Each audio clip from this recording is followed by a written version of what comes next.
Okay, so I have not a whole bunch, but a good enough amount of people in my life that are in the 40 and up crew.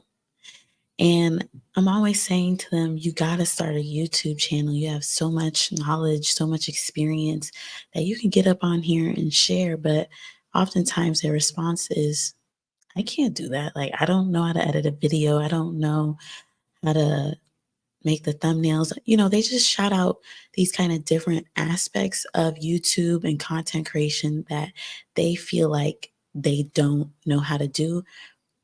And they just kind of give off a vibe that they can't figure it out. But those are just the people in my life. I know there's people here on the internet that they want to do YouTube, they want to do this content creation thing, and they just kind of need some guidance on how to start.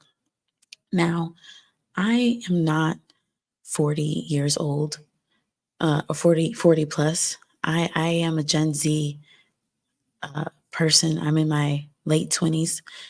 But I think I could be a great person to usher in anyone in the 40 and up club along with this.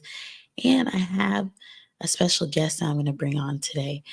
His name is Derek J, and he recently started his YouTube channel at the end of 2023. He is, in that 40 plus club, and he's going to be giving us a lot of great gems, tips, things like that to just help you get started. So, he'll tell us a little about his channel, his YouTube journey in a sense, and I think it'll be good. So let's bring Derek J on. Derek, can you hear me? I can hear you. Can you hear me? Yes. Hi, how are you? I'm doing pretty good today. Pretty good. How are you? I'm doing good. So, if you want to give a brief introduction about yourself in terms of your content creator identity, I think that would be helpful to the audience. Okay. My name is Derek J. My YouTube channel that I'm currently, striving to uh, excel at is called Derek J Reacts. And what I do on that channel is I react to body cam videos, basically pointing out uh, the stupid choices people make that gets them arrested. And I try to do that in a funny way and bring the funny as much as I can. So, Yes, yes. So, all right, when it comes to your YouTube journey, how did you even get the idea in your mind to begin content creation? Like, where did you start with all of this? well, my first attempt at YouTube was actually in 2012. But to understand 2012 and why I did it, I got to take you back to 2005.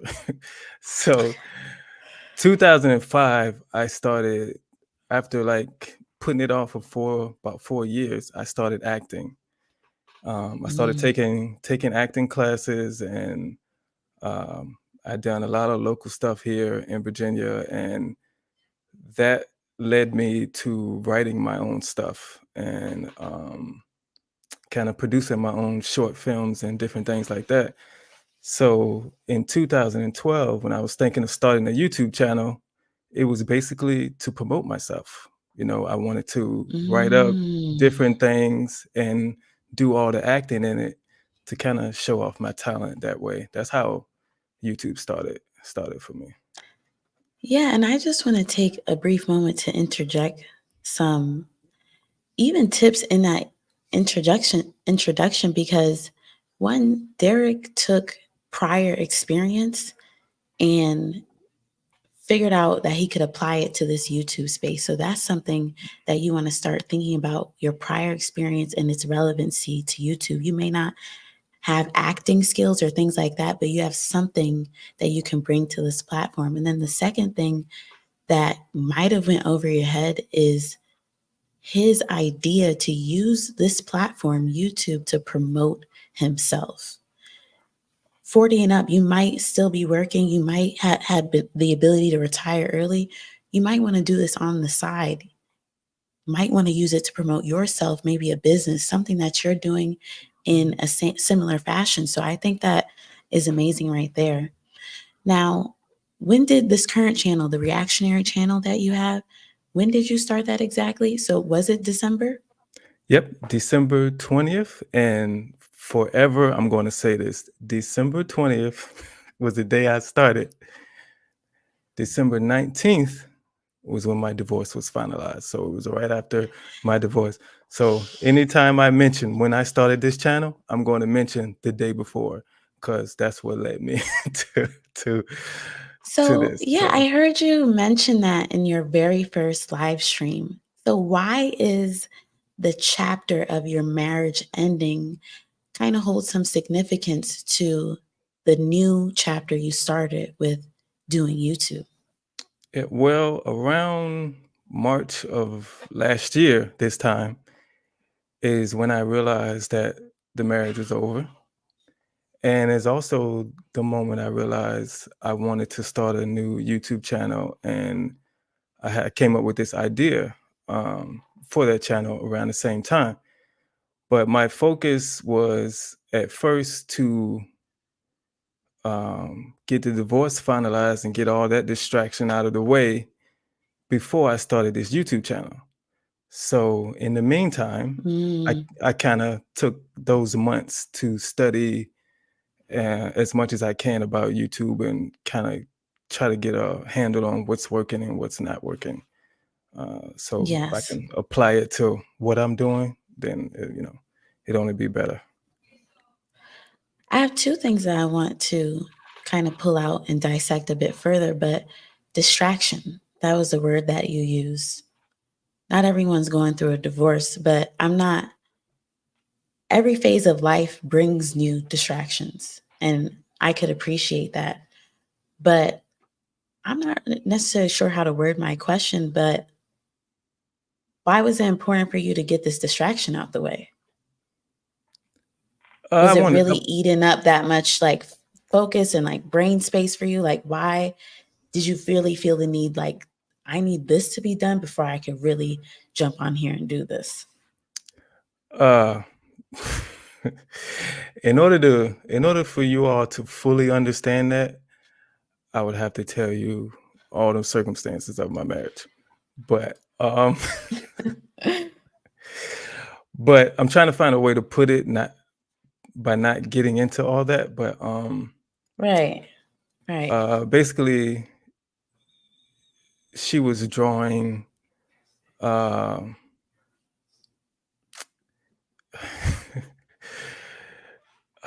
man, I'm about to cuss her out right now. Uh, she was she was stressing me out. I'll put it that way. Okay. And my game plan to get out was to play nice. So I really wasn't myself those last few Mm. months. Um, I really didn't speak my mind to her those last few months because I didn't want her to delay. Use anything against you, yeah. Yeah, I didn't want her to delay this divorce because I knew it was going to come down to the wire of December, and we got our final hearing like the last final week of December. That's the last week the courts were open. So we just got it in there. So if she would have delayed it at any point, which there were points where she could have delayed it, it would have hurt my mission. So I couldn't really focus on Yeah. anything else at that time, but trying to get that done. But Yeah, you know, I think that makes a lot of sense. And I feel like sometimes with traditional YouTube advice, it is put as just start, like just go, go, go type of thing. But I do think it's important, regardless of age, if you do have something going on in your life that, to your point, is not allowing you to be your full, complete self, you got to handle that first. There is a lot of skills you have to learn to be on YouTube and everything like that. But I think fundamentally, this is a platform where when you can show up on camera and be yourself, it works in your favor a lot. So if you have something in your life that's stressing you out, taking your focus and distracting you, it would be a good idea to take care of that first before kind of doing everything else. But Derek also said during this time he used this to be a student of YouTube. And I also think that's important. So I don't know if you guys are familiar with an author named Ayanna Van Zant, but there's a book she has, and she taught me the concept of your mean time. And it's basically a time period where you're healing or going through something emotionally. And then, you know, in the meantime, this is going on, but you're preparing yourself for the next step that you're about to walk into. So, in your meantime, whatever that is, there is things that you can do to prepare for YouTube that doesn't necessarily look like you being at the step of beginning to record your content. So I want to take some time to talk about, Derek, those things that you did in preparation for YouTube during this meantime that you were in. Well, my first step was I basically got on YouTube and just searched how to be successful on YouTube. That was the beginning of it. And I came across a guy by the name of Myron Golden. He has a Mm-hmm. YouTube channel and he's like, I call him Mr. Everything. He's like an entrepreneur, business guy, public speaker, a lot of things. But one of his videos was basically, I think it was titled "How to Make Money on YouTube." But Mm. what he does, he teaches business through a biblical, by basically by using the Bible to teach business. And what he basically said in that video was basically he was trying to get people who have businesses. He was encouraging them to start YouTube channels. And he know people struggle on, yeah, that's him right there. He knows people Mm-hmm. struggle on trying to figure out what to do and what to do on YouTube. And he basically said, do what you normally do and just turn the camera on. That's Ooh. he said, come to the camera, start off and tell people, hey, I'm about to go do this thing. And then he said, go do the thing and then come back and wrap it all up at the end. Of course, make it entertaining. So once I heard him say that, I started paying attention and I realized a lot of people are basically doing that. They come into the camera. Like I came across the lady who has a cooking channel. That's basically what she did. She came to the camera, said, hey, y'all, I'm about to go cook this. Then she went and cooked it. And then she came back and said and wrapped it up at the end. That's basically what people do using that same easy template. And that's basically what I do. I get on, say, hey, I'm about to react to this video. I go react to the video, and then I come back and tell you my conclusion at the end. That's basically what I do. So that's where it started.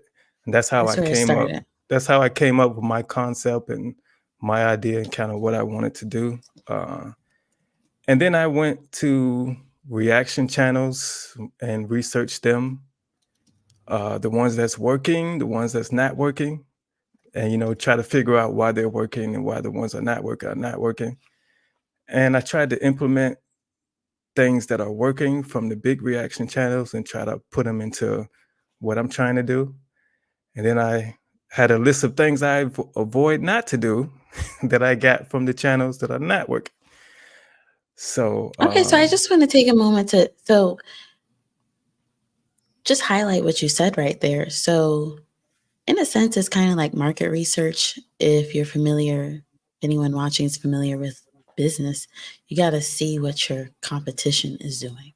And I've heard a lot of YouTube advice, again, regardless of any niche, often a good place to start is by looking at other people doing something similar to what you have in mind that you want to do. It's a great place to draw inspiration. And then also find what they're not doing. And I think, is that what you kind of just touched on? Like, I think you touched on, let me take the positives from these people and let me take the negatives. Like, this is what I shouldn't do on my channel. But I think another layer of that is okay, here's what they're missing out on. They're not doing these things within this niche. That's the Yeah. perfect opportunity for you to kind of jump on that and figure out how to fill that hole in your particular market. What are some of your favorite like YouTube educator channels, or maybe there's some? I know you brought up Myron Golden in his video. Are there any other people that really helped you get this ball rolling? The guy name is Nick. I forget how to pronounce his last name. Nick Nimmin. Yeah, him. Nick Nimmin is a I've good watched one. him. I watched vidIQ, and there's one more. I forget. I wish. I think I'm subscribed to the StreamYard channel, and there's one more. I can't remember people's names too good, but Okay. yeah, yeah, Yeah. he's So I just pulled one of up. the main ones that I've looked to. So Yeah, I Nick Nimmin also has helped me a lot. Think Media is another great channel. Um, there's a whole bunch out there. So did you let's kind of dial into like the search process to find this stuff though. Like what are some of the things you put in the search bar of YouTube to find this information? the how to be successful on YouTube, how to make money on Mm, YouTube.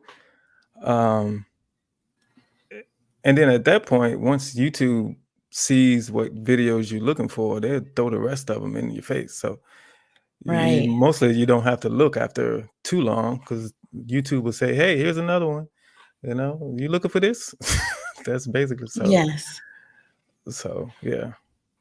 Um, Yeah, and it does make it easier at that point. The algorithm starts to know you're looking and needing this information. And so that happens still to me because I'm also always looking for ways to improve yeah, I believe my that's content creation. I believe that's how I found you. I believe Oh, really? through that because I Okay. think you were just thrown in. I forget which video of yours it was because I think as soon as I found your channel, I watched like 10, 12 videos. So I can't remember which one come first. Yes. But but yeah, I think it was just, YouTube suggestion. So that's kind of what happened. Exactly. And I just wanted to speak a little bit more about that in that moment because again, just trying to get into the head of someone 40 years old and up, like it's like could possibly think when you're asking yourself that question, where do I start? If you have a simple question, you can always just put that into YouTube. And not everyone, I can't assume that everyone uses YouTube in that way. I know for me, in 2015 was when I even knew that there was a whole world of vloggers and everything like that. I only went to YouTube to watch music videos. I didn't know all this was going on. So it just starts with simply writing what you're looking for in that search box. And then basically YouTube handles the rest. I want to take a pause in a moment from me asking Derek questions and just see what's being said in the comments over here. Um, Keshna says, I'm not 40, but I honestly think us older heads have a lot of wisdom to share. I think that's a really good point. Derek, did you feel that way about yourself? Because I know you're doing more of a reactionary commentary style, but you've been doing YouTube for a few months now. Like, how do you feel about your own, like what you have to share with the world type of thing, your own special sauce type of thing? Yeah, I basically think every experience I've dealt with in life has kind of led me here to this channel now. Because Mm, I point out the stupidity, stupid choices people make that get them arrested. But it's basically, I know this because I've seen a lot. I've known people who've, put themselves in crazy situations. And not gonna lie, I watch a lot of A&E over, a long, a long time. So that's part of it too. I take the stuff I've learned over the years and I'm kind of sharing my knowledge in a entertaining way. And that's basically what I'm doing. I'm using an example of somebody making a stupid decision, and I'm basically trying to teach others not to make that same decision, or what's the best action in this particular circumstance instead of the one Mm, that the other person chose. So wow. I've had a few run-ins with the police. I mean, things have happened in my life, and It is what it is. Yeah. I'm using that to teach. So I've had bad experiences with police and good experience. So, um, but So I came I out think all that over. is, yeah, I think I'm really fascinated in this moment because you do reactionary commentary style of content. And we do have a question. Did he share why reaction videos? I missed the first few minutes. We haven't talked about that yet, but I think this is a perfect segue to get into that. From first thought, I think one would think reactionary commentary style content, it's not necessarily teaching, it's not necessarily education, perhaps lean more on the entertainment part, but there is something called edutainment. Mhm. And it seems like you have found this balance of both with the type of content you've chosen to make. So, could you answer why reaction videos? Like, out of all the formats, and if you want to just shout out some of the different formats people can take when doing YouTube, creating YouTube videos, why did you choose reactionary style? Uh, the editing process is very easy. Mm, I'm not gonna lie. That's why it was. This is my second channel. Derek J Reacts is my second channel. My first channel, like I said, showed off my acting. So in that channel, I'm writing everything and I'm portraying every character. And then I have to film it myself. I have to play every character. And then I have to come in and edit it. And sometimes on that channel, you see two of me in the same frame. So that editing mm, process takes forever. So when I was thinking of ideas to start another YouTube channel as I'm turning over a new chapter in my life. I wanted to start a different YouTube channel. I actually thought of three ideas. The other two I'm going to start at some point, but this one was the easiest to edit. Um, so that's why I chose it, and I figured I am able to bring something to reaction videos that you don't really see. There's a lot of people who react to body cam videos, but they mostly talk about what the police are doing wrong and how they don't like the police. But I'm here to educate the citizen on what they should and shouldn't do. So I'm bringing something. I'm able to bring something different that's not out there. So right. all those combined, I thought reactions was the best. And I'm not gonna lie. When I first saw reaction videos like 8 years ago, I was like, that is the stupidest thing in the world. Why would I watch somebody watch a video? That's Hmm. stupid. But I understand them more after I started Get after I getting started into it. watching them. Yeah. Yeah, and if you don't know this, in 2024, this reactionary commentary style of content is a major opportunity. It is one of the most beginner friendly, I'll say, styles of video to create. And there's so much variety within that.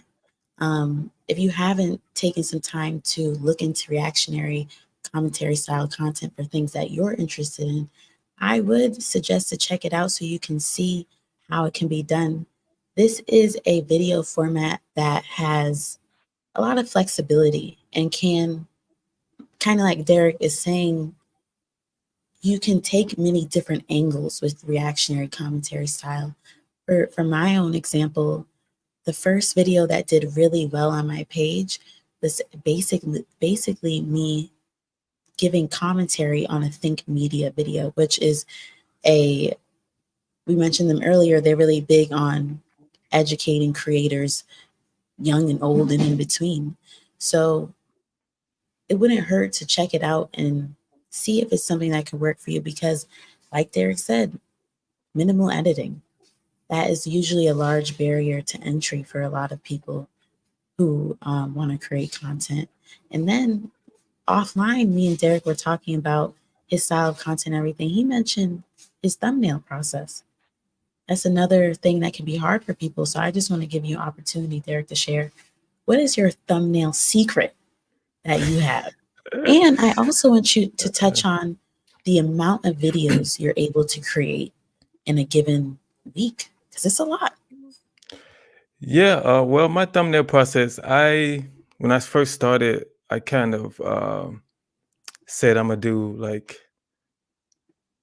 change up the thumbnail until I find something I like. So if you scroll through my channel from the start to the end, there's going to be like 4 or 5 different thumbnail templates that I created myself.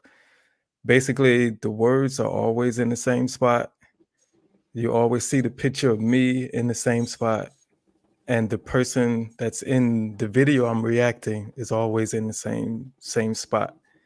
So I use that like sort of template to because I actually have a Photoshop saved with just words up top, my picture, and then when I all I have to do is add the picture of the person in the video and then change the words to whatever I want that thumbnail to say. And that's basically all I have to do because everything else is set up. And then I save it as a new picture and then keep going from there. So it makes it And you easy. use the same picture of yourself, I have or you have a few different pictures? 9. So it's Okay. me doing 9 different type of reactions, and I just pick which one is best for that video. Okay. And that's what I think is helpful. Another kind of YouTube educator person, his name is Roberto Blake, and he's given that advice like you want to just take a few pictures, maybe like you said, 9 or 15 photos in one sitting. Maybe you can switch up your shirt in it. I don't know, but it's kind of like do a thumbnail photo shoot type Mhm. thing and just have those pictures ready to go. You don't have to be someone who more so like me. I basically create a new thumbnail for every video that I have because I feel like that's better for my particular niche. And it does depend on what your niche is. But I want to, again, give out these beginner friendly tips. Try to make this process as easy as possible for people to get started. I'm just pulling up Derek's page right now, just so you can see the uniformity of his thumbnails. Yeah. And another thing that does is create what is the word? Like people, if you're constantly seeing the same thing show up on your homepage, rec- recon, recognition, you're more able to be recognized when you have like that signature thumbnail, and that's what Derek has been able to create for himself, and again, also make it easy for him to constantly put out content. So, yes, let's talk about, how often you post. How are you able to come up with this schedule? Whew. So I post every day, 7 days a week, Mm, 8:25 Eastern every day. So what I do, I come in one day and I'll record like 3 videos and I'll edit one, and then the next day I'll edit the second 2, and then the third day I'll record 3 more videos, and then I'll edit one on that same day. And the next day I'll edit the next 2. And if I do it in that rotation, usually I get like 2 days at the end of the week that I can just do nothing. So wow. that's That's how I Are record my you stuff. do And sometimes I get in a mood and I'm feeling great and it's flowing and I'll you record just 4. So yeah, but it just depends. I usually do a minimum of 3, but sometimes I'll record 4 or 5. There've been times I recorded 5. So it's Keshna actually kind of read my mind because I was gonna ask the same thing. Is YouTube full time for you, or do you balance a job? Because being able to post a video every day, that's pretty remarkable. So, yeah, uh could you tell us more about that? no, it's not full time. I not making any money off of it right now. Uh but yeah, I do have a job, if you want to call it that. But I work in, the gig economy work. So I work, Okay, yeah, delivery yeah. through an app. So Hmm. I basically make my own schedule with that, which Okay. is a good thing and a bad thing too, because if I don't work, I don't get paid. But sometimes I don't feel like working, and Oh, that's bad. But yes. yeah. So I No, basically I I feel wake you. up I wake up sometimes 5:30 in the morning. I may do a little editing before I leave, which is around 7 usually.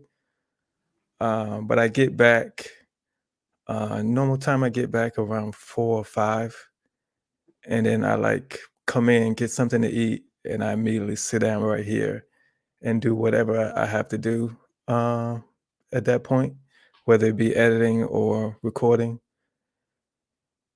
I go to sleep, finish maybe about 12 midnight most nights, Yeah. um, and then wake up at 5:30. So it is not easy. There's days Mhm. like every 3 weeks, there are days where I just maybe every 2.5 weeks, there are days where I just sleep all day. I don't go to work. I Just wake up to, at maybe yeah, 1 in the afternoon yeah, because it's tiring. But so I yeah. gotta take that day every now and then to just do nothing, which is what I did yesterday.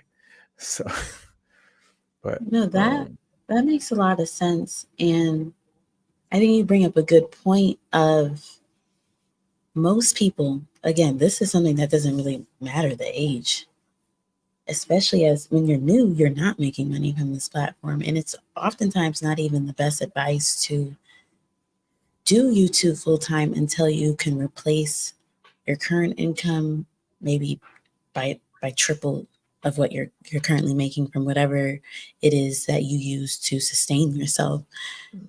It is a sacrifice. You just hearing what your schedule is like most days, you are going to have to forego certain things. I'm sure you have time to hang out sometimes, right? Like you said, you have a couple days where you don't have to do that yeah, and work, then do YouTube. those days are sleep. I can't Yeah. do nothing. I can't do nothing else. So yeah, it is a sacrifice. I to be honest, I'm also sacrificing money because some days I have to come home earlier than I normally do in order to get this YouTube stuff done. Because I know last summer before I started this, I would work from 7 a.m. to 7 p.m.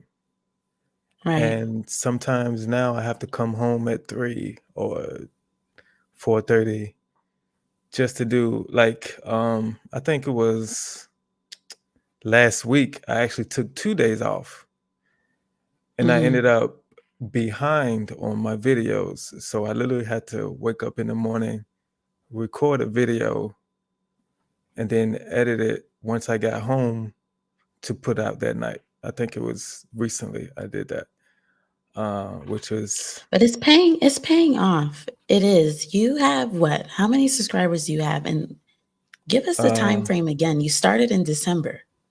December. Yep, December 20th. I started this channel from scratch, and now I'm at. I just want to get the current number, see if it went up. No, it didn't. 698. Right. So, Yes. yeah, Yeah. And I think what is that, 4 months? a little over Four and a 3, half. little over 3. Yeah, Yeah. Yeah. yeah. That So about is a lot of 200, growth. 200 and something a month, I guess. What's that too? Yes, that's Yeah. a lot of growth. And Derek and I are similar in the sense of understanding this thing right here. If you want to grow your YouTube channel, it's in your best interest to be as consistent as possible. That may not look like posting every day for you, but you want to figure out how do you rearrange your schedule. Get clear on the sacrifices you're willing to make in the beginning of this thing to get your channel up off the ground, because you are in the process of teaching the algorithm who you are and what your content is about and who to place your content in front of. And the best way to do that quickly or as fast as possible is to post as often as possible. And I'm not sure, Derek, if you heard that during your time frame of just being a student of YouTube, but that's definitely one of the pieces of advice that I heard. And it is why I am as consistent and prolific with my content creation, because it gives you more visibility quicker. And I've heard like after a certain point, you don't have to maybe go as hard with YouTube. You can maybe scale it back a little bit. But if you really want to make this into a full time thing or generate a significant amount of income from it, you're going to have your foot on the gas for a while. And Derek, I'm curious to know, how do you feel about this fact, though, of having to have such a level of output right now just to establish yourself in your YouTube career? Uh, so when I started, I told myself I was going to put out a video every day because I looked at these reaction videos and I was like, oh, that's going to be easy. I can just easily do this, and I record it and it's up there. And I said, I'm gonna stick to it. I'm gonna put out one every day. It's like sometimes I'm gonna Right, put out two. I was like, it's gonna be right. easy. So I wanted to stick to that no matter what. I don't want to stick to it now, but I Mm, made a commitment to myself because I didn't know it was going to be this much work. So, but mhm. I made a commitment to myself. I think I'd missed 2 days over these three or so Wow, month plus months, and wow. those 2 days I missed were in like the first 3 weeks, I think. So, yeah, I'm just priding myself now. I don't want to let myself down on the commitment I made with one a day. So, Yeah. I get When mad do if you I missed it. you'll change your uploading schedule? Like, what is that kind of point you're waiting to get to make that change? I have no plan. Okay. Um, yeah, I have no plan with that. My commitment was every day for a year. That's the commitment I Wow. made to myself, and I'm gonna tell you, I want to skip a day. I really do in me. I want to skip a day, but I have people now, an audience that looks for me every day. You know, there are comments Mm. that I get to where I think one person told me that every day she looks for me because that's my Wow. routine. So she says I'm the first person's video she looks for every day. So I think she's in Australia or something. So when I post my videos, I think she's might be asleep. I don't know what time it is over there. But she Yeah, wakes right. up and she looks for my videos. So I kind of don't want to disappoint her, you know. So I want her to find a Yes. new video every day. Yes. And I love that you shared this little story, this little moment, because I'm finding that for myself as well. Like, I have Keshna, she's in here, and she has been, I think, enjoying my content. She has said that herself in some shape or form. And just the community. I think this is a really great moment to get into the community that comes out of making the decision to do YouTube. And even though this process is hard, like, that's what the truth. Creating content creation is hard work. There's no Yeah. doubt about it. But when you have these stories and these little connection points with the audience you're building, whether it's small or not, it does something for you. And not everyone is spiritual. Not everyone is into that, and I that's fine. But there's something about your purpose, like using your purpose and having it be felt by someone else, like you're having a positive impact on someone. And if nothing else happens with your YouTube channel, through your consistency, through your commitment, such as, Derek's whole thing to post for at least a year every day, you get to have those moments of like, wow, someone sees me and I'm actually helping someone on the other side of this. So I think that's a beautiful thing. Would you agree, Derek? Yes, that's one thing I learned from. I made that commitment because Myron Golden, I think he said in one of his videos that that was his commitment. His was Hmm. once a week for like 10 years, I think. But I wasn't I gonna go that remember him far. saying that. Yeah, but that's part of the reason why I said, maybe I need a commitment to myself too, because the last channel I had didn't work because I wasn't committed. I would Mm. post up there sporadically, and I wasn't consistent, so the channel wasn't going to grow. So when I started this one, I know I needed a commitment, and I need to stick to it, which I don't want to stick to it now. I really don't, but I feel I'm obligated to at this point. So Yeah. And to your point, bringing up Myron Golden, and if you don't know who that is, you guys, you definitely should check him out. Full of gems and knowledge. But I remember him saying that too. But what I took away from him sharing that is through even making that commitment, like this guy has what? I don't even know how many subscribers. The point is so he many. has 600K, about over a little over 600K subscribers, Myron Golden, and he didn't predict that was going to happen. All he can control was posting one video a week, and over time, that turned into multiple videos and just way more output than he could have ever imagined. And sometimes all you need to do is be clear on what your commitment is going to be, and just let the rest unfold. You don't know what's going to happen. I had no idea me doing a live stream every day for 30 days would bring me my best performing video I've ever had to date. I had no expectation, but I told myself, let's just do it. Let's just continue to do it. I've also wanted to stop and stop this challenge, but I know there's things that I can't foresee that's going to come out of sticking to my commitment. And when you do YouTube, you need to be committed. There's no way around it. It's not necessarily about discipline and all these things. It's about a true Omar El Takori, the creator over at Think Media. He says you got to make a pre-decision before you get into YouTube. And you have to decide like how committed do you want to be? You have to decide what do you truly want out of this. It's okay to not know all the details, but you have to have some level of clarity on it because this road will get tough. It definitely will. Um, I do have a question from Keshna that I do want us to answer. Um, Keshna also gave you some flowers. She said, your consistency is impeccable. New sub because my bro is a cop and your facial expressions on your thumbnails are priceless.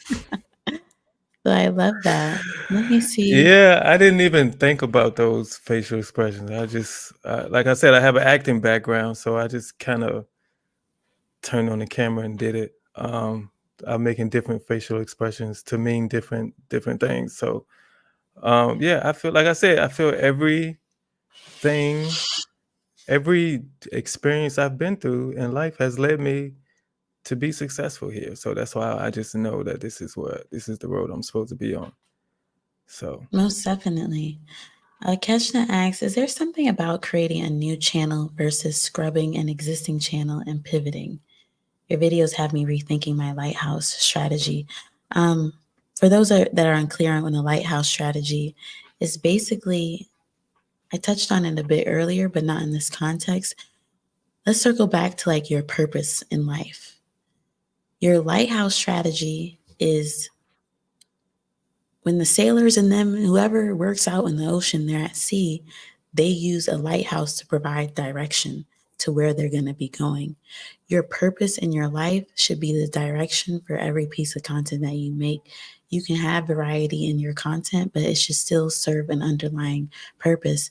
Derek earlier shared like he's had experience with the law. He's seen people go through different things and he's using his content to educate others on what to do in those particular situations.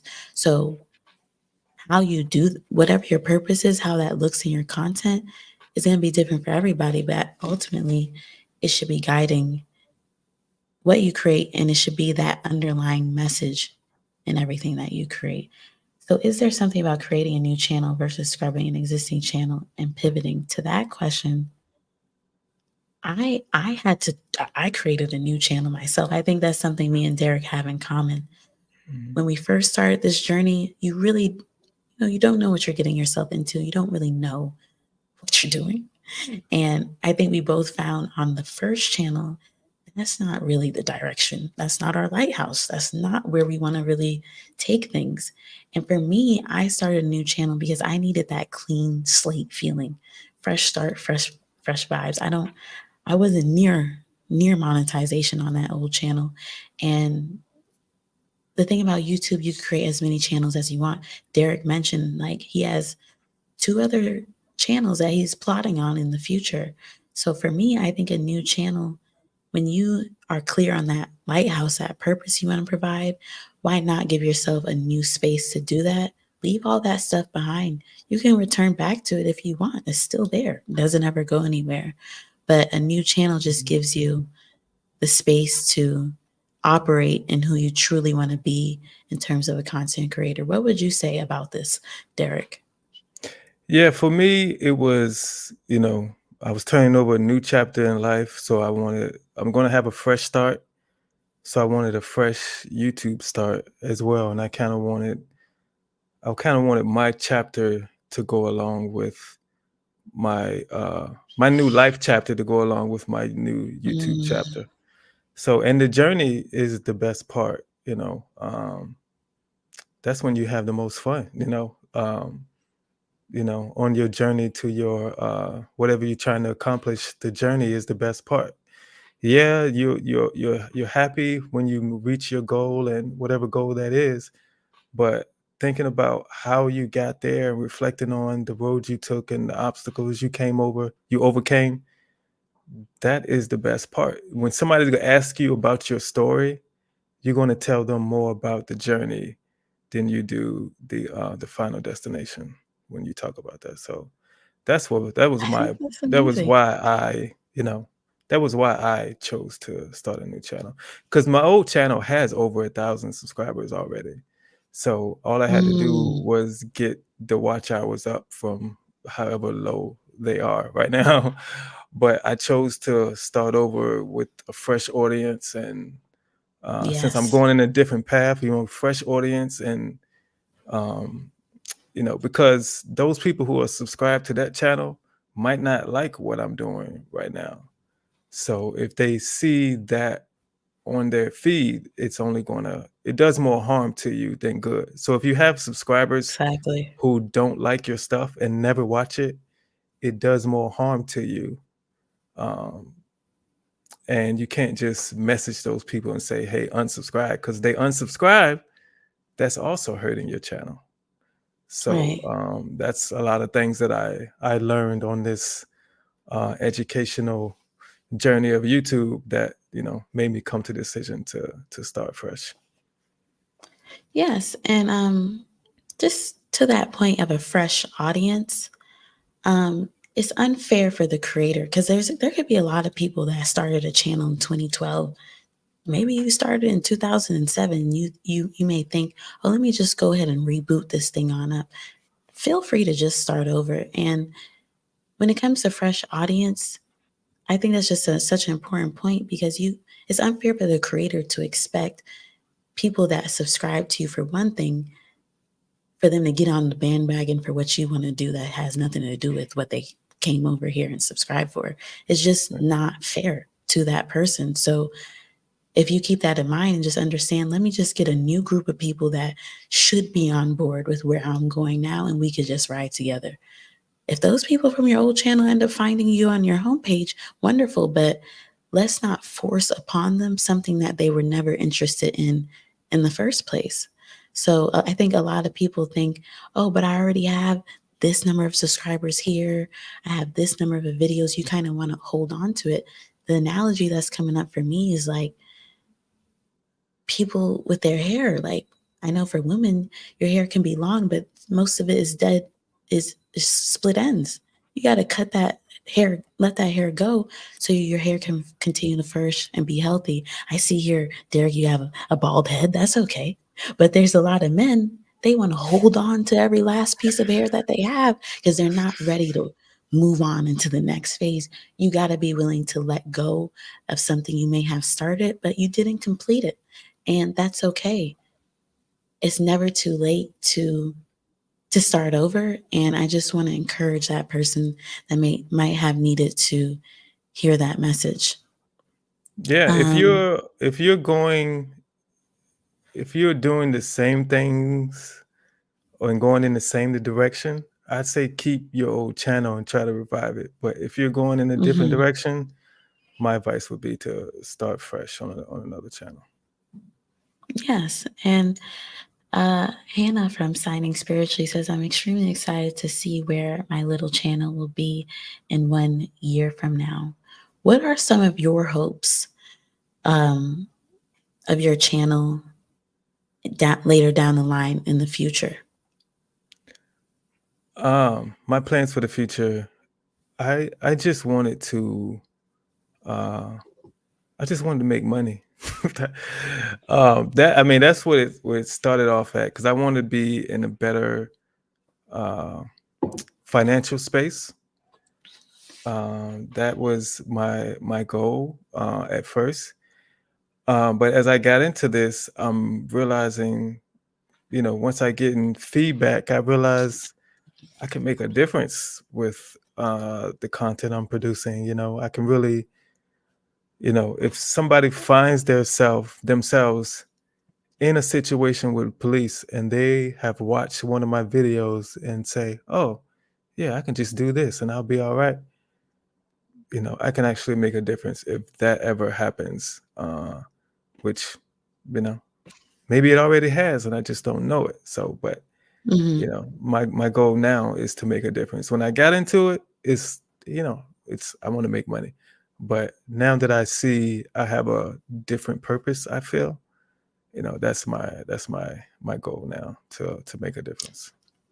Yeah, I love that. I think all of us here, whether you're live or watching on the replay, can attest to the fact like once you start and you get people commenting and talking to you, interacting with you, you you really feel like you're making a difference in this world. And it's amazing how YouTube can be a perfect vehicle for that. Let's talk about the money for a second, because I don't think we have touched on that. A lot of people are inspired to do YouTube for the money. If you I did a live about um kind of the finances of YouTube in a sense of like you can make money on this platform, of course, but there's a bit of an investment into your YouTube channel that you have to make. Not only is the investment on your time and your energy, but you have to buy some stuff. Got to get some equipment. Can Mhm. you walk us through what were those more like equipment type of things you invested in? And just throw out some ballpark numbers of what you had to put up money wise just to do your Um, content. I can see if I can add it up, but I bought everything I use off of Amazon. Um, when I started this channel, of course, I already had the computer, so that wasn't a Okay. um, thing for me at this point. Hold on, but I did have to buy the webcam. I bought the stand that the webcam is on, this microphone, the headphones, and this mic stand that's kind of attached to the desk. Uh, let's see if I can get the prices right now. Yeah, and while he's adding this stuff up, you can definitely start with your phone. If you have a good enough phone, go ahead and do that. But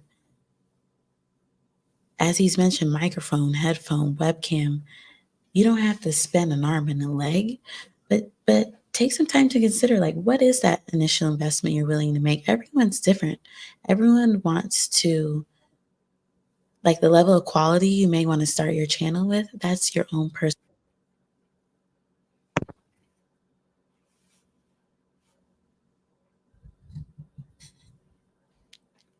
I can't hear you. Did you go out?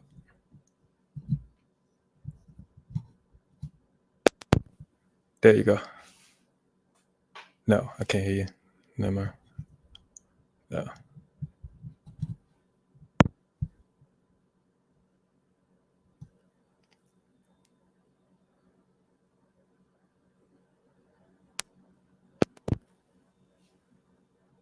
I think that's it. Say something.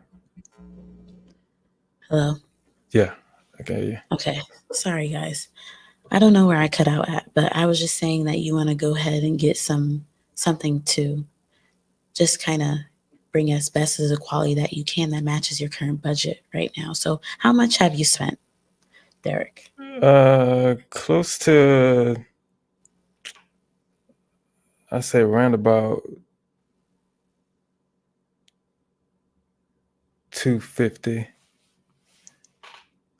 Okay. Yeah, to start this And channel. Yeah. No, I bought one of these lights too, so it's about 300, close to 300. 300. 300. And again, everyone's financial situation is different. So I can't say, oh, that's not bad, you know? But did you use like savings to do this or did you just kind of take what you had, like just worked, got the money real quick and then bought it? Did you buy it over time or was it one? Yeah, How it did you was do it? over the because I started thinking about it in March, so over time I bought it. I bought everything I needed over time. So yeah, I can't remember what I bought first, but I know the microphone and the microphone stand was the last two things I bought to kind of complete everything. Okay. I think that's also a good point, kind of to where we open this video at that meantime phase when you're not necessarily ready to record videos, but you are in the process of preparing. You don't have to buy everything at once. I think that's something that you're kind of pointing out here. You can spread it out over time, which can make the financial investment piece of this, that blow, hurt a little less. Sine has a question. What about buying a laptop or a camera? Because I have run out of storage space because I use my iPhone to record and edit my videos. Um, laptop, depending on what laptop that you get, it will cost some money as well as a camera. But my advice would be to find a laptop and a camera secondhand. Use eBay, a trusted site of some sort, even refurbished items. You don't have to buy those things brand new. They just need to work. Yeah, In the and you don't storage need space on your the phone. Yeah, go ahead. yeah you don't need the newest version of laptops either. Start with something basic that only does what you need it to do. Like if you want to use it just to store extra, videos, then that's all it needs to do. So Yes. I want to talk about storage for a second. So I don't know, Sine, particularly what iPhone you have or phone you have. I can't assume you have an iPhone. Let's talk about storage for a minute. It may be worth the investment if you have an iPhone to purchase iCloud storage. I have a 2 terabyte plan that I think I pay like $10 a month for iPhone storage because you're gonna need it. But I'm an outlier. I have over 100,000 photos and videos on my phone. 100,000 photos and videos on my phone. I'm capturing everything. I may not post it, but I'm constantly just documenting. That's just the type of person that I am. And you could do that as a way to get storage on your phone. I'm over here looking for my SSD drive. I hear you guys in the comments or see you guys. Keshna talks about plugging a hard drive into your Yeah. phone. This right here is a hard drive. If you go to the Apple store or on Amazon or apple.com, you want to get the appropriate attachment so that you can plug your hard drive Yeah. into your phone and get the stuff off of there. Yeah, You that's what know, I have too, an external hard drive which I use. So yeah, yes. that's another. And the SSD drive, I don't know where it is right now, but you don't want to store anything on a laptop. Uh, Laptops aren't made for storage because, especially if you're not investing into a high quality laptop, at any given time, something can happen to that device and everything that you stored on there can be gone away. You really want to Yeah. lean into cloud based storage, OneDrive, uh, iCloud type things. So Yeah. Liz Or says, I bought an at least back it up somehow. That's what I Mhm. use. That's what I use Yes, my external drive for. Everything's on the computer, but if I want to keep something and make sure, I don't lose it, it's on the external hard drive. right, exactly. Liz says, um, sorry guys, I bought an external hard drive for about 50 bucks on Amazon. I store all my clips and videos there. Me too. Mm-hmm. It's one of the best ways to go about it. Keshna says Dropbox. Dropbox is another cloud-based storage thing. So that way you always have your stuff in a safe place at all times. I do use, we're talking about the hard drives, but sometimes you need access. Google Photos is an amazing place as well. Um, and then Hannah just seconds like laptops can be tricky, just not the best place. So I think that question was answered. To the laptop question though, Hannah says, I had to buy a laptop. I got one off of Facebook Marketplace that I saved up for. Oh my gosh, I'm familiar with Facebook Marketplace for like buying secondhand furniture and stuff, but I would have never thought you can get secondhand equipment on there. Thank you for sharing that, Hannah. She says, I think I paid about $400 for it. My other laptop couldn't function anymore. The keyboard broke and it would shut off. So, yeah, that's the thing. A lot of advice on here. I don't think I've heard people talk about the beauty of secondhand equipment. You kind of feel pressure sometimes to buy everything new, but like as Derek said, it's not necessary. It doesn't have to be new and it doesn't have to be the ledest and greatest. It simply needs to get the job done. And just to round it out, Lededrick says I would still consider redundant backup. You just always want to back up your stuff. Even if Mm-hmm. you're using cloud, just always back up your stuff. Okay, so I'm trying to see any final things. And guys, if you are watching live, if you have any final tips or questions that you want to ask in regards to today's topic, please let us know. Um, okay, so B versus the system says, that's a really good point. I've been trying to set channel milestones before I invest too much. This is a good point. Derek, do you have a certain place where you want to be within your channel before you put any more money into your channel? Or do you Uh, think what you have will work for a while? my plan is to take the first money I get and kind of spruce up this background. See this white blank wall right here? Like, Let's take a look. hey, no. Let's take a look at the background for a second. Now you see this lamp that's not here on my channel. That lamp does not exist, but that back wall is blank. And Hmm. my older sister told me, that's what she notices when she watches my videos, that blank back wall. So um as soon as I get some money from this, that's the first thing I'm doing, putting something on that wall. I kind of know exactly what I'm gonna get already. But I just gotta, you know, I don't want to invest any of my own money, no more of it into this. I want to, earn some money to put into it. So Yes. it's gotta happen quick. I'm Um, tired of looking at that wall myself. So yes. Yes. I I think that's a good point. Um, Ade Kemi says you can get a colored light. I think that's a good yeah, idea because it can be fairly like inexpensive to get that, but it adds a lot of judge and branding to your channel. I think that was a point someone brought up earlier. The way that you brand with your thumbnails and stuff, your background can play a part. And if anyone is insecure about their background, I've been there before. Shelly says, I'm working on my wall too, Derek. Like yeah.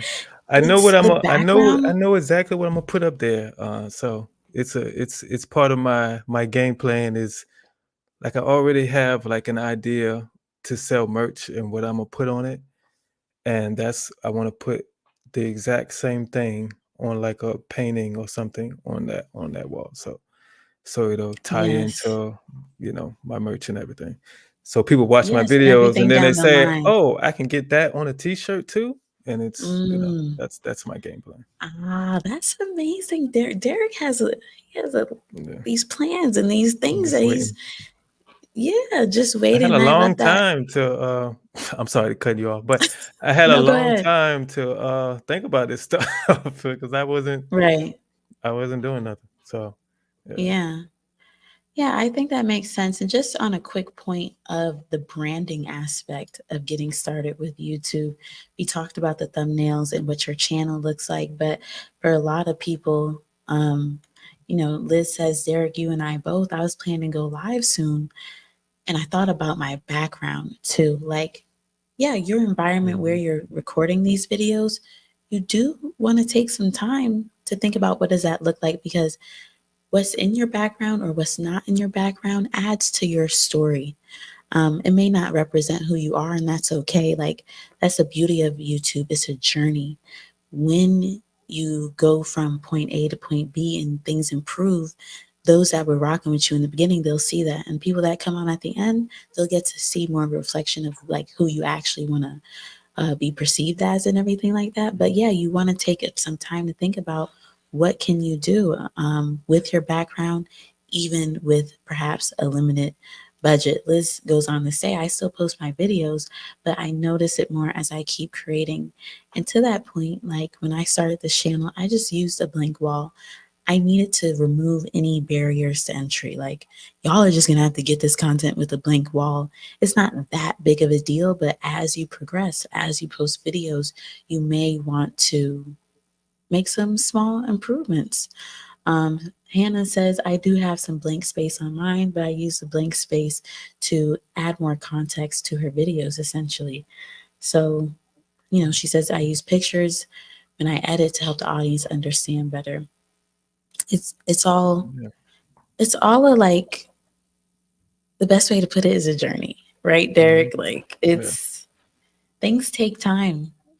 And because this is so much of investment, it's like you do to that original question, like there has to become a point like you want to reach certain milestones before you put in too much. Because for me, I think that way because you want to prove to yourself that you're serious. Mhm. Did you go through that, like proving, like, did you know coming into it because you had so much prep time, I'm serious about it? Or are you still trying to show yourself, I want this for real?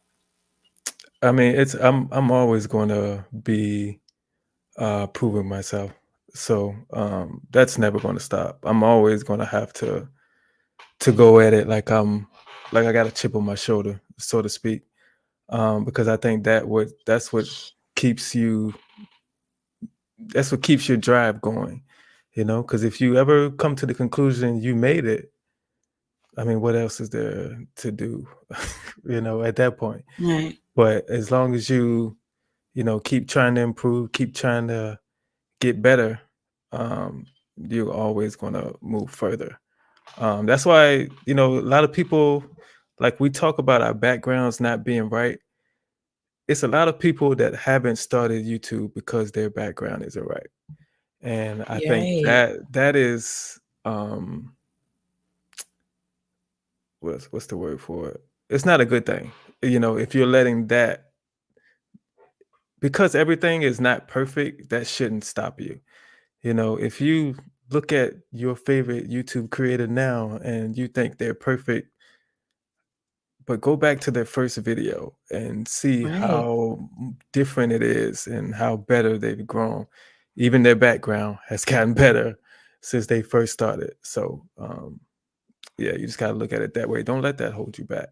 So everybody who's saying that, they're not proud of their background now, but they're still recording videos, that's like, I give you a hand clap for that, because a lot of people can't get over that until they start, and it's good that they have. So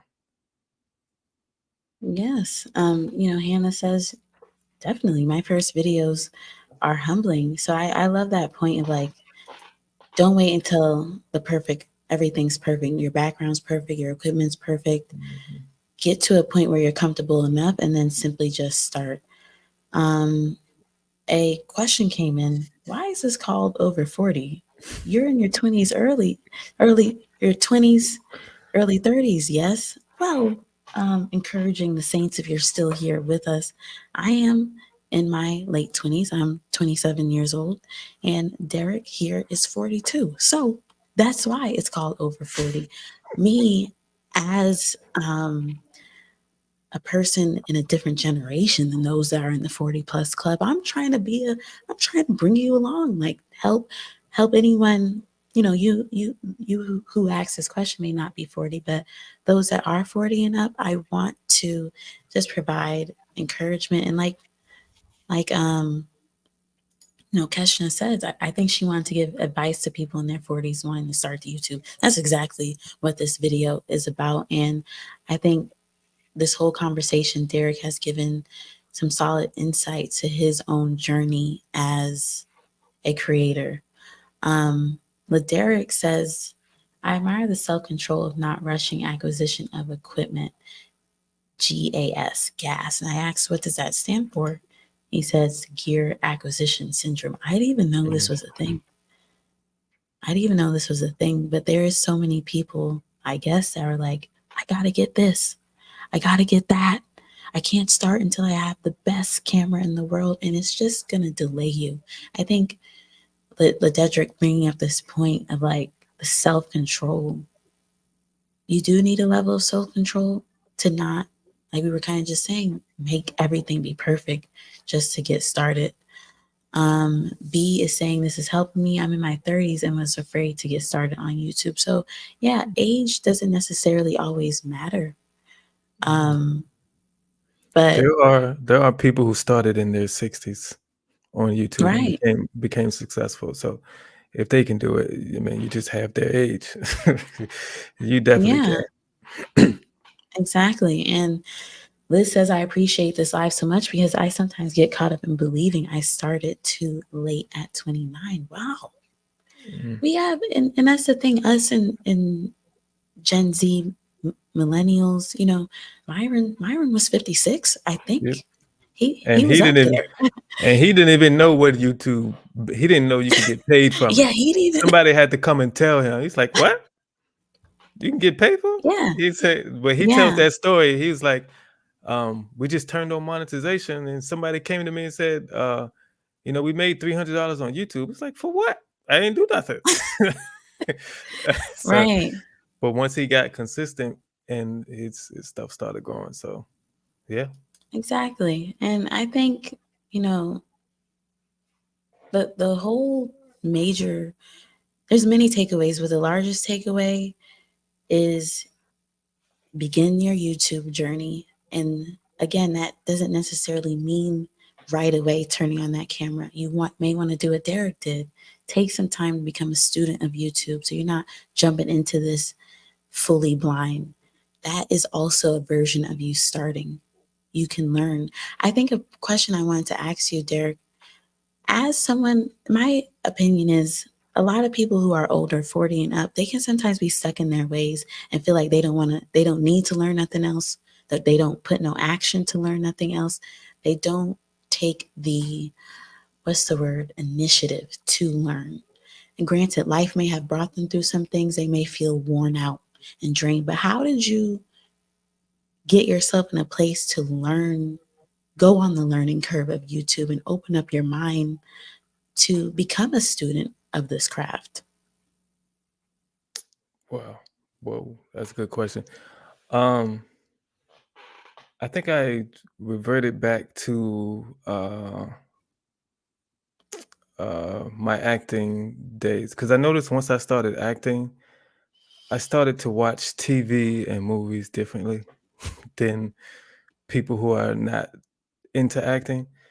So I figured if I learned YouTube as if I was in the same way I'm studying acting, when I watch YouTube now, I watch it in the eyes of a creator. So I think I learn more from YouTube than I am entertained by YouTube now, Hmm. if that makes sense. And Um, you were just open. So you thought back to your acting days, I guess having to learn that skill and was like, yeah. if I learn that, I can learn this type of thing. Yeah, because acting is a skill that I had took classes. That's why I started in acting. I started taking classes and then I moved on to actually doing stuff. So I wanted to keep Mhm. that same strategy. I wanted to take basically a YouTube class before I started this journey of creating content for YouTube. So Yeah, that makes sense. And was there resistance in your learning process, or did you feel like you were a sponge to soak up this information? um I feel like it was a sponge, but to be honest, I came across a lot of YouTube advice that doesn't correlate with what I'm doing. So a Mm, lot of YouTube advice for the niche I have and the video type of videos I do, there was advice that you first should come up with an idea, and then the second thing is think of the thumbnail. But because of I blind react to body cam videos, I can't create a thumbnail first. So there are some YouTube advice that made me realize you have to every advice is not for every niche, if that um right, yeah, that way of thinking. But that's the only like kind of setback I had with the whole student of YouTube thing. But other than that, I kind of like soaked in everything, and um I didn't just listen to people advice. I actually, watch different channels and different niches. I fell into watching this lady who teaches you how to organize your home. I don't need that in my life, but it was I needed to because she had over 100,000 subscribers. So I'm trying to figure out like how does she crack that code? why Yeah. do people like her so much? Because all she doing is Hmm. organizing stuff. And then I watched one video where she was showing off this thing where she organized her brooms, where she can hang it up on the back of her pantry door. Right. And she hit it and it fell apart. Like the whole thing, Oh brooms, Lord. everything hit the ground. And I'm sitting there like, why did she keep that in there? Mm, Because she's showing off this product and the product easily fell apart. So why did she keep it in there? And I just realized that that is her way of kind of connecting with the audience. Because right. in every other instance, she's this perfect house mom who has everything organized and everything in the right order and where it's supposed to be. And then that was her little touch of, I'm normal, just like you. So now a lot of Right. times when I mess up trying to do one of my intros, I just go with it. Mm, I mm, record my intros at most twice. If I don't like the first one, I'll record the second one. But if I don't like the second one, I'm just gonna go with it. I that's wow. so that's the kind of tip I got from her. Just sometimes just, nobody's perfect.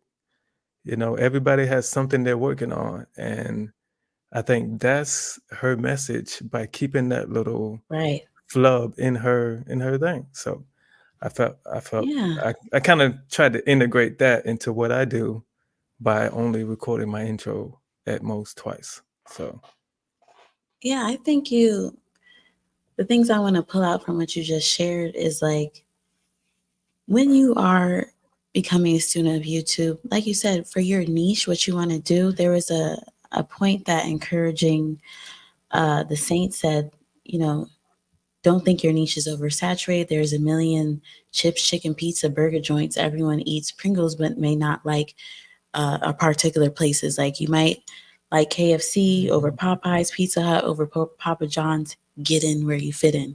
I think that's a great point. And to the point of like the whole you may not get advice specifically for your niche, you can look at other niches, other videos, things like Derek was saying, you may not be a true consumer of, but you can use that to learn. Especially you want to learn from others. If the channel is successful, perhaps there's something you could take mhm. away for your niche. And yes, all of the YouTube educators, they can't pinpoint everything for everyone trying to make it on this platform, but you can take it upon yourself to learn from other people. And then the other thing that you said was, oh, don't lose me, I forgot. relatability. Okay. Yeah. Relatability. That was a takeaway that you found from that person's video. And, you know, Liz says, yesterday I was reflecting on the hesitation I was having on going live, and it was not editing out my mistakes. That was my hesitation with going live. Everything's out here raw for the people. Mhm. There's no hiding.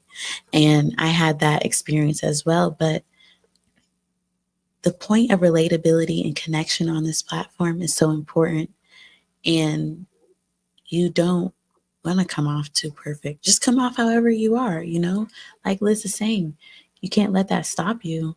And you know, now she's in the process of going live, planning on doing it. So I just wanted to point that out. You want to be relatable to your audience, and oftentimes that relatability comes from just showing as a content creator, especially a new content creator 40 and up, like you're not perfect. You are not a pro yet, and Mhm. that's okay. I think a lot of us come on here wanting to like be perfect, like be a pro.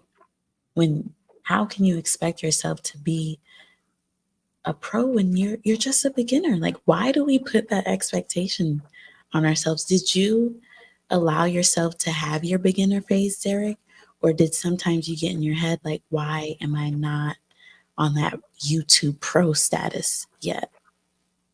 Yeah, I've had to allow myself to be a beginner, and every you're not going to start off perfect in whatever you do. Like if you plan, all the people who run a marathon, they don't just wake up that day and say, "Hey, I'm gonna go run this marathon real quick."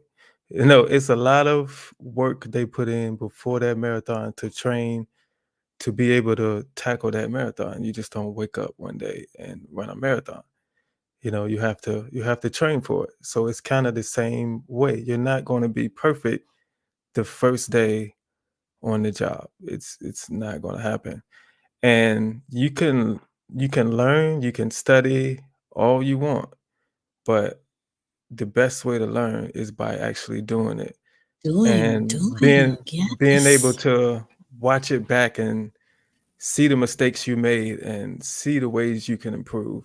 That's the only way you're going to really get better at it, is by doing. You can't get better sitting on the sidelines. You gotta play. Right. You have to play, and you know, in the chat, Lavender Afternoon says I'm 33 and thought it was way too late to start this YouTube journey. And she's thankful for this live, thankful for the inspiration. And Tempura says I'm 33 and thought I was way too late to start this, but I was sick of dreaming about it. To your point, Derek, this person was done dreaming about it and got off the sidelines and started. So I'm happy this live is seeming to be Mhm. helpful for you guys that have shared that with me. Kesha says, my first video was 14 years ago. Shy little Kesha. And you just brought that up of like, you get to see yourself evolve. So much of YouTube is a personal development journey. Mhm. I'm curious to know, Derek, what is one way, content aside, just you as a person, how has doing YouTube, help you evolved? It's helped me evolve as a person. I'm a very reserved person. Um, I Mm, can be by myself and I'm cool. But good. when talking to people, like, is easier for me now. Having conversations with strangers is easier for me when I'm out. So that has helped me. It's helped me in that way. Um, what else? Yeah, I would say I'm a little more outgoing. Right. I'm still reserved, but I'm a little more outgoing. I speak my mind more now than I did before. Because usually, you're sitting around a conversation, with three people talking, and I got something to say, but I'm not gonna say it. Now I say what what I feel like saying. I Right. join the conversation. So Right. um, yeah, it's I'm less nervous, getting into those Just to conversations. voice your opinion. I think that's something. This was YouTube advice that I got from I don't know who. It's from Dan Coe.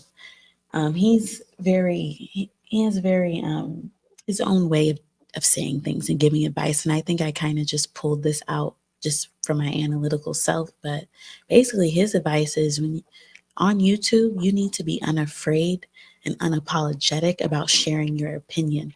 This is a Mhm. place where it's your channel. You can say what you want to say, and those that are confident and picking a side, making it like choosing, making a choice on something and voicing it, that's where you get to find your tribe. You get to like show how you set yourself apart.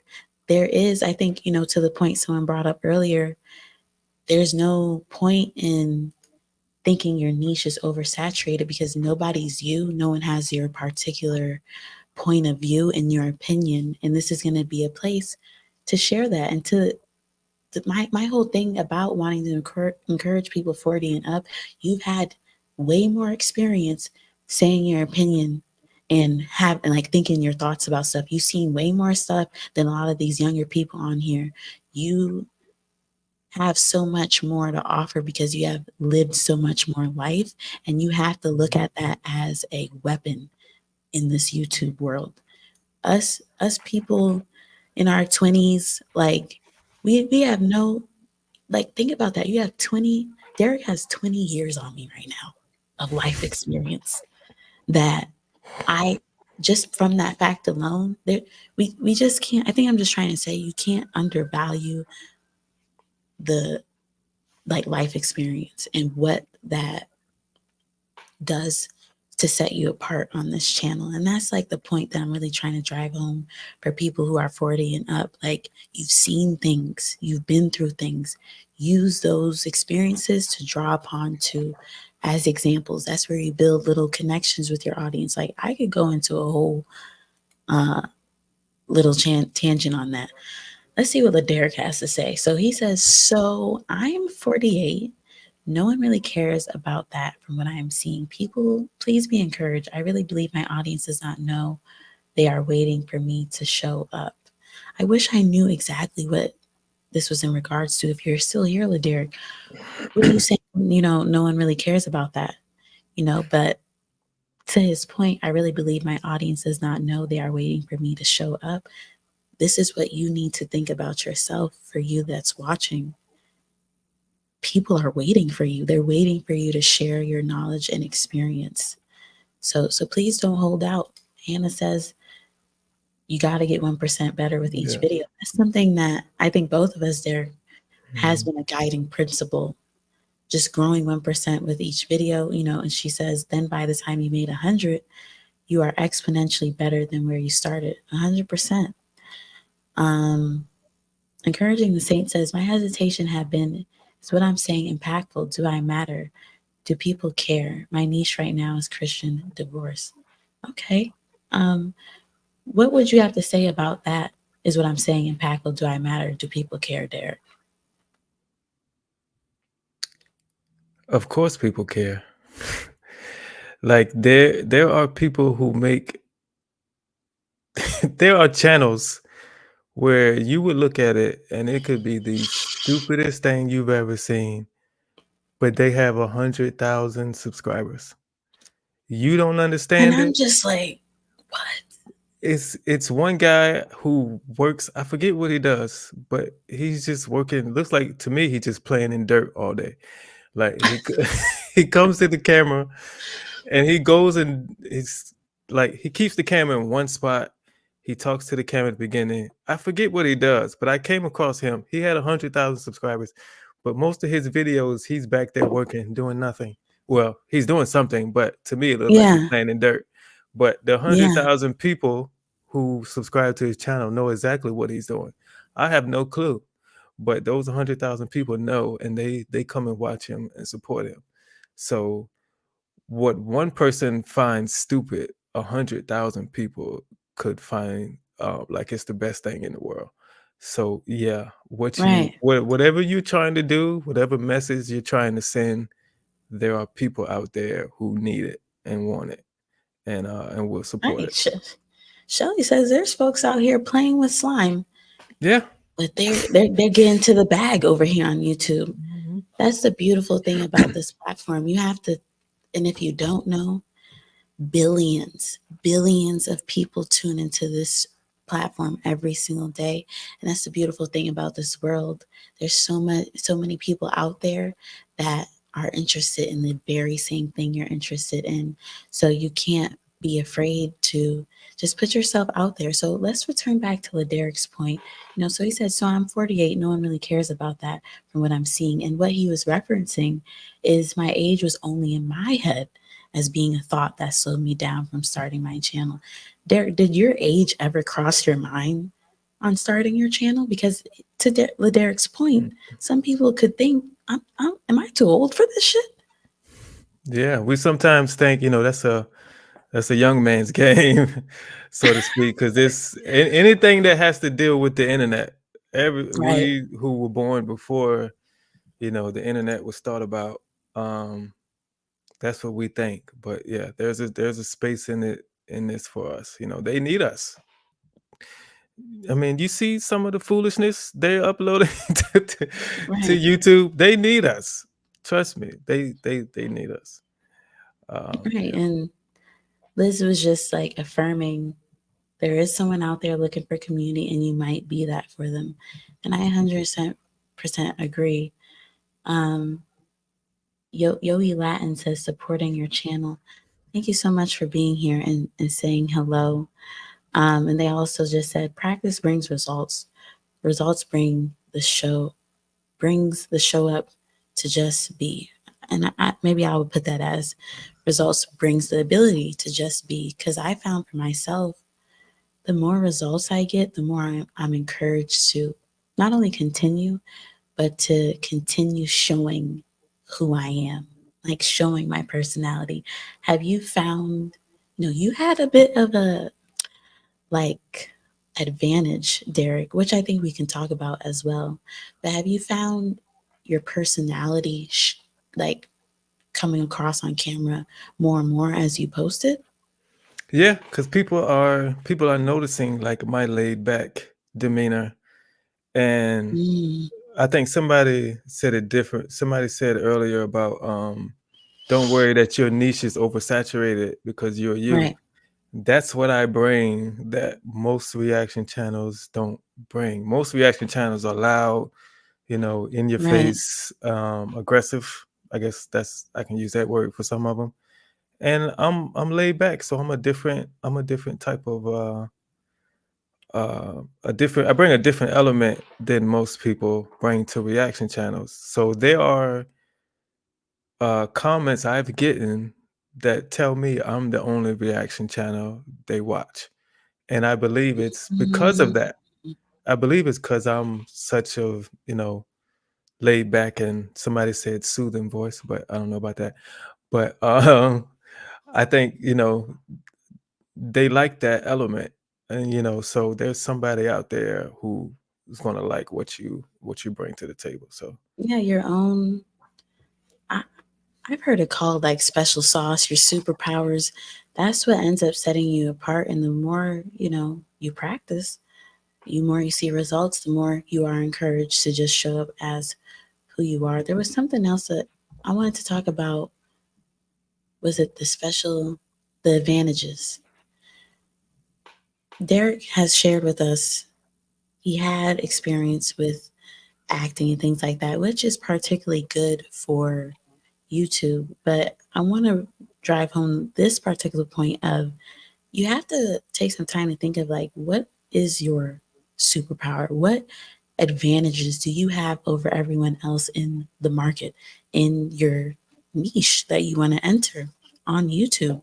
Because there's competition here. Derek has mentioned there's plenty of reaction channels, but I have to lean into my superpower, essentially, who I am, my personality, in order to set myself apart. So, outside of your acting experience, Derek, was there any other kind of advantages that you had? Like, for me, example, when it comes to writing essays, that's something that nobody can tell me about. I am an amazing writer, and that was a skill that ended up being very useful for YouTube. So, I just want to talk a moment about the ability to transfer skills because people 40 and up, they've lived a life, they've worked places, they've had experiences within building careers in other places. You can transfer those skills. So what are some of the skills you've transferred and some of the advantages you brought to this platform? one thing I've noticed that I've always been able to do, this was before acting, is to make um I guess make any situation seem funny. Um, I can always take a normal conversation that I have with somebody and just insert something that'll make them laugh.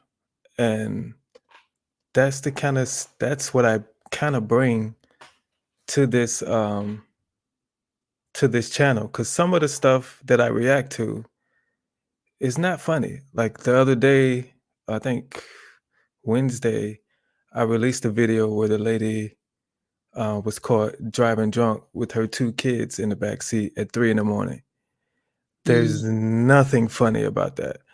Um, I was frustrated and mad. You could see that on my face, but I tried to find points in there where I could bring the funny and kind of make you laugh and entertain you. And that's my goal, to try to make funny out of any situation I come So across. that's And one of your superpowers, you would say. yeah, yeah, I can kind of make anything or bring anything to like a funny moment or funny situation for at least a second anyway. Yeah. And even something as simple as that and knowing that about yourself, that's another thing. You have to have some level of self awareness. But the good thing about being 40 and up, I would hope, you've had some time to get to know yourself and be more aware. That's another advantage when it comes to this age thing. A lot of 20 somethings, they're still figuring out who they are.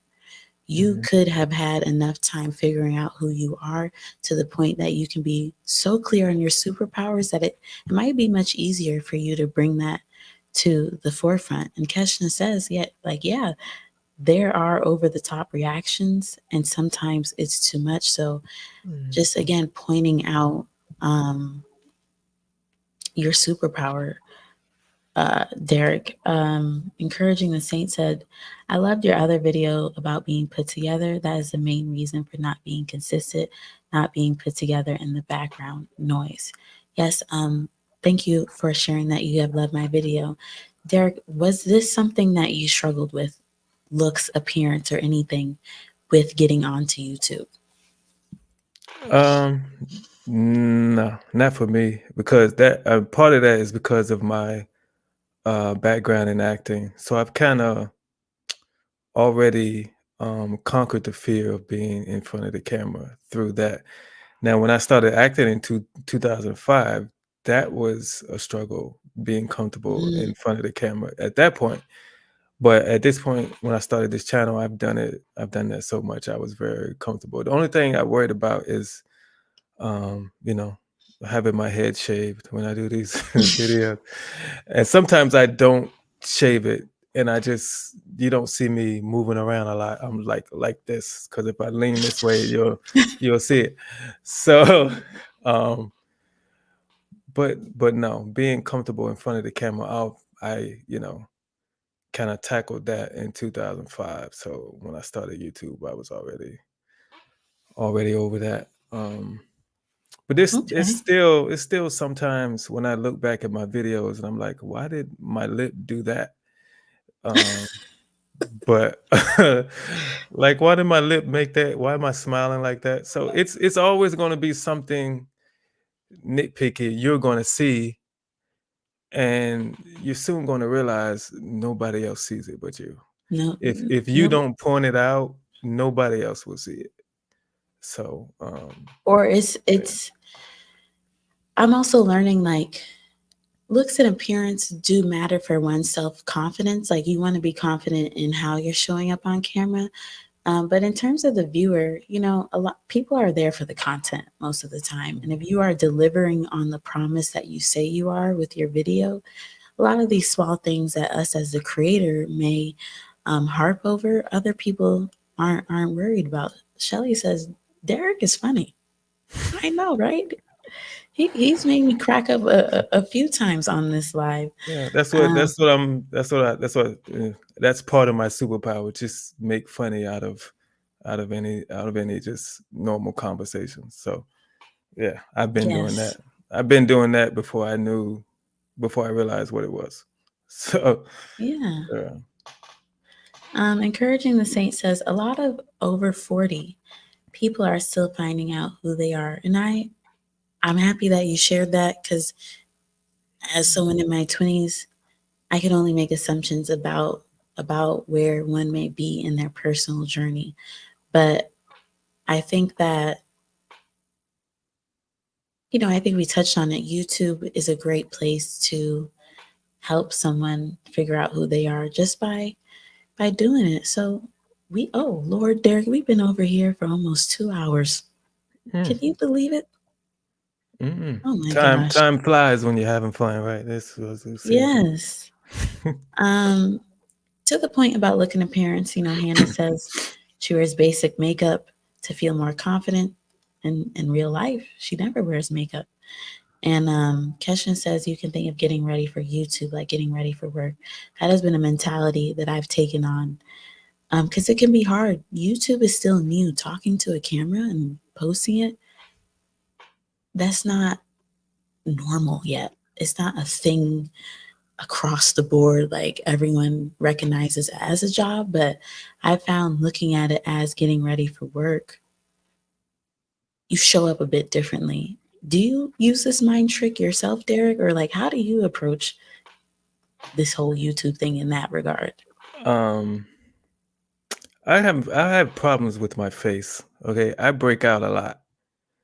And like if you look close, there's something right here on my face. But I guarantee you, if I didn't point that out, nobody would have Yeah, known I was that that just was about right to there. say. Yeah, nobody would have known that was right there. That's I mean, that's part of my examples. Like you can get made up and be the best looking in your life, and somebody looking at you is going to point out something they don't like. I mean, Right. you're not gonna like please the world no matter how put together you are. So I just say, Like basically do what's you don't have to best for be perfect. you. Yeah. Yeah, but you don't have to be perfect, and you're never gonna be perfect in the eyes of everyone else. Mm-mm. Sine says YouTube is my second job. Yeah, I do think it does help to look at things like that and just show up as best as you could, as if you would if you were going into a job. Andrea says finding out who you are is a lifelong process. At 20, 30, 40, 50, and beyond, it's important to enjoy the journey and each stage of your evolution. So you would agree with that? I agree Yeah. with that. Yeah. You should always be trying to get better and evolve. Like the world changes. So if you're not changing with the world, like you're going to feel out of place at some point. So yeah, you should always be trying to evolve, trying to learn and get better. Read books, like, which is something more advice I need to take for myself is to read more. But yeah, always try to learn and get better. At 70, you should be trying to get better. So yeah. Exactly. And I found with YouTube, it's such, you don't know until you start how much this is going to help with that Mhm. evolution, that personal development evolution. Savvy, Savvy, can you go check on the baby, please? Um, I guess I gotta wrap up too in a second, but we just have one more question I want to answer. I'm going to see what you guys are saying. We're in the last few minutes of this live here, so if you have anything else to say, if you're watching Mhm. live, please let us know. Marissa says, I wonder, do you feel your ability to be consistent on YouTube and create a clear plan for your channel came with age, or is that just a natural part of your personality? Mhm. I think part of the reason I'm so consistent is because I failed previously because I wasn't Mm, consistent. So I know what's going to happen if I'm not consistent. I'm not going to succeed. So I try something different this time. It's just, let's try to be consistent and see if that makes that makes a difference. And I think it is. I don't know if age has anything to do with it because I believe a 19-year-old with discipline can be just as consistent as I am. But that's what it takes. It takes being disciplined and being accountable to yourself because going on this YouTube journey, you're the only one. There's no boss telling you, "Hey, get in here and do this now." It's all on you. So you have to be accountable to yourself and push yourself because nobody should be pushing you more than you're pushing yourself. If you need somebody to get you up out of the bed to go do YouTube every morning, other than the alarm clock. But maybe let that wake you up. But if a physical person has to get you to sit down and do YouTube and record, that's a problem because you should be pushing yourself more than anybody else. and I think that's the point Hannah's making. Like consistency for me comes with discipline. I have to make myself be consistent, you know? Mhm. So thank you for answering that question. I see I have some questions personally for me. Like, I'm just going to acknowledge them. Dejane asked, will I do a tour of my space? One day I will. And what type of content do I plan to make? Anything regarding building a strong online brand and online business. That's my whole mission here with my content. I'm just keeping it brief because I don't want to get too off topic. Laderick says what we often consider a flaw is the same thing that attracts others to you, a different sounding voice or a scar or a blemish. Right, right, it Mhm. does. And Yogi Latin says never give up, and when doing you fail, that is the beauty of life. I can say momentum, self love, practice, and fall deep in love with your purpose. I just want to thank you guys who are here live with me for being so engaged in this conversation. I think it's a testament to how important it has been to talk about this topic. Um, let's take this last question here from Shelly. What kind of routines and systems do you have in place to be consistent, Derek? I have a schedule that I sat down and made. Um, I do deviate from the schedule a little bit at times, depending on how I feel, if I need a rest or not. But um, I try hard to stick to that system of recording and editing. It's kind of a little easier for me because all my recording takes place in this one spot, so I don't have to find different locations and all that. That helps, makes it a little easier. But yeah, I keep that same routine of recording three and editing one on day one, and then day two, editing the other two that I recorded. I kind of keep that routine. There have been times where I fell off, like I have recently fell off a little bit. And I think that's going to happen. But yeah, just keep a routine and try to stick to it. It's up to you to make your routine because you know what else you have to take care of in your life and things like that, and you know what you have to work around. But just sit down, Right. make a routine that you can stick to, and try your hardest to stick to it.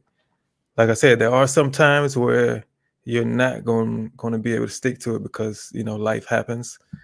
But try hard to stick to it, and don't get so down on yourself when you aren't able to stick to it.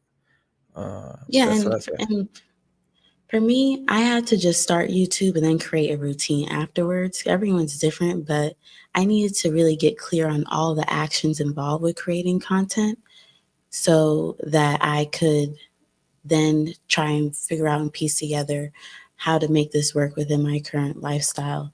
Um, Dejanay asked the question to me, how does my partner feel about me pursuing content creation? I tie in that question from Dejanay into this about, what kind of routines and systems do you have in place? Because my partner is a part of my routines and my systems that I have in place. You may be single. Derek here he's single. He just got through a divorce. Like you may not have a partner in your within your plan, but for me, I need to. And I think a perfect example, my husband is laying here with my daughter right now because I'm over here on live. And if I wasn't, I would be in there with my daughter. He was sitting there editing his video, but he took the sacrifice in a sense to go lay down with her until I'm done doing what I'm doing. I would not be able to be as consistent or have a routine with content creation without my partner being on the same page and understanding that this is something that I deeply want to do in my life. The way that he supported me, I can't even get into in this conversation, but I just want to bring the point home of a lot of people who are 40 and up, they have families. You may have a partner, you may have children. You need to tell these people. I have this video on my channel. It's called New YouTubers. This one thing will keep you consistent. And basically that video was about, if this is something that you want to do, you need to tell everyone who's important in your life and that takes time from you that, hey, this is what I want to do. You need to bring them into your plan. I needed to sit down my partner when I was serious about this and say, babe, I need you to watch the baby at least like 6 hours out of the week, split that up over time. But I need some time to really focus on my channel. I'm a stay-at-home mom, so I had to like tell him, I need your support. I need support, and this is what I need it to look like. Does that work for you? So you have to get the people that matter most to you. And again, the people that, if you're a parent or a spouse or whatever, if you take care of your parents, whatever responsibilities and the people involved, you need to still let them know, I'm trying to do something. I'm trying to do this YouTube thing, and it takes a lot of my time. Can you support me in this way?